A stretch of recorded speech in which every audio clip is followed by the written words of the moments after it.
नमस्कार, आप देख रहे हैं मध्य प्रदेश का साप्ताहिक मौसम पूर्वानुमान का बुलेटिन न्यूज मीडिया मंच पर। मैं हूं देवेंद्र त्रिपाठी। आज 24 जून है। 24 से लेकर 30 जून के बीच में मध्य प्रदेश राज्य भर में कैसा मौसम रहेगा इसकी बात करूंगा। उससे पहले आपको बता दूं कि मानसून मध्य प्रदेश में काफ़ी आगे बढ़ गया है। थोड़ा विलंब हो रहा था, लेकिन जब छलांग लगाई तो काफ़ी लंबी छलांग एक ही दिन में लगाई। अब देखें, यहाँ पर पहुँचा था 22 को और 23 जून को इसने यहाँ तक एंट्री मार ली है।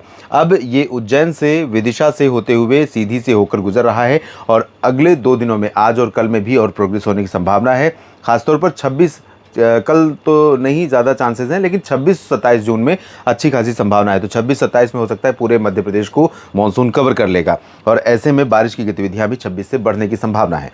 अब बात करते हैं बारिश की। अभी तक मध्य प्रदेश में, चाहे वो पूर्वी क्षेत्र हो या पश्चिमी, सभी जगहों पर बारिश में डेफिशिएंसी रही है और इस कमी की भरपाई नहीं होने वाली है। आज बेसिकली 24 जून के दिन अनुमान यह है कि मध्य प्रदेश के दक्षिणी क्षेत्रों में, खासतौर पर मंदसौर और रतलाम से लेकर आगरमालवा, राजगढ़, विदिशा, सागर, दमोह और इसके कटनी तथा उमरिया, शहडोल के नीचे के जो हिस्से हैं, जिसमें अनूपपुर, डिंडोरी, बालाघाट, मांडला और सिवनी, छिंदवाड़ा, बैतूल, नर्मदापुरम, नरसिंहपुर, साथ ही साथ रायसेन, भोपाल, सीहोर, देवास, हरदा और खंडवा, बुरहानपुर, खरगोन, बड़वानी, अलीराजपुर, झबुआ, उज्जैन, रतलाम, ये सभी शामिल हैं। इन भागों में कई जगहों पर हल्की से मध्यम वर्षा होने की संभावना है। यहाँ पर भारी बारिश हो सकती है।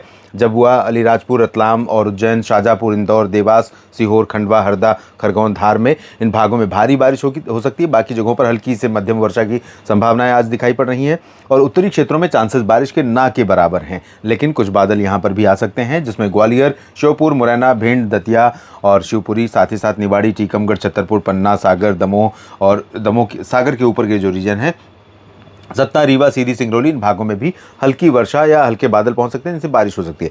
उसके बाद कल थोड़ा सा चांसेस बारिश के कम लग रहे हैं पूरे राज्य भर में।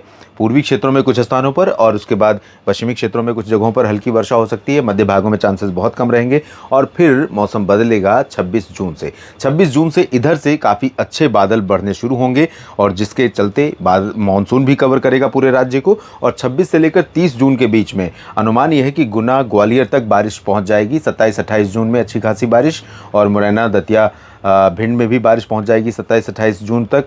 गुना और नीमच, रतलाम, इन सभी भागों में भी अनुमान यह है कि 26-27 के बाद से बारिश की गतिविधियां बढ़ेंगी और उस दौरान 26 से लेकर 30 के बीच में ये जो पूर्वी रीजन है, यहाँ पर कई ज़िलों में हल्की से मध्यम के साथ कुछ स्थानों पर भारी वर्षा होने की संभावनाएं नज़र आ रही हैं। तो उसे कह सकते हैं कि देर से आया लेकिन दुरुस्त आया और कम से कम अब जो विलंब हुआ है उसकी भरपाई मानसून करे और जितनी ज़रूरत है सामान्य रूप से बरसात की राज्य भर में, उसकी उस ज़रूरत को पूरा करे, ताकि यहाँ पर लोगों की शिकायतें मानसून की संबंध में दूर हो सकें, यहाँ पर वनस्पतियाँ ग्रोथ कर सकें और यहाँ पर पशु पक्षी, पेड़ पौधे सब कुछ विकसित हो सकें और खेती किसानी का काम भी आगे बढ़ सके। लेकिन मध्य प्रदेश में आप जानते हैं कि जब मानसून सक्रिय होता है तो जुलाई और अगस्त में कई बार कई ज़िलों में बाढ़ की विभीषिका भी आती है। तो इससे पहले कि किसी भी बाढ़ संभावित क्षेत्र में तैयारियां शुरू कर देनी चाहिए, चाहे सरकारी एजेंसियों की जिम्मेदारी हो या स्थानीय तौर पर लोगों की, लेकिन तैयारियां पहले से शुरू कर देनी चाहिए ताकि किसी भी तरह से जब मौसम बिगड़े तो लोग उसका शिकार ना हो और ऐसी समस्या उनके सामने खड़ी ना हो। धन्यवाद।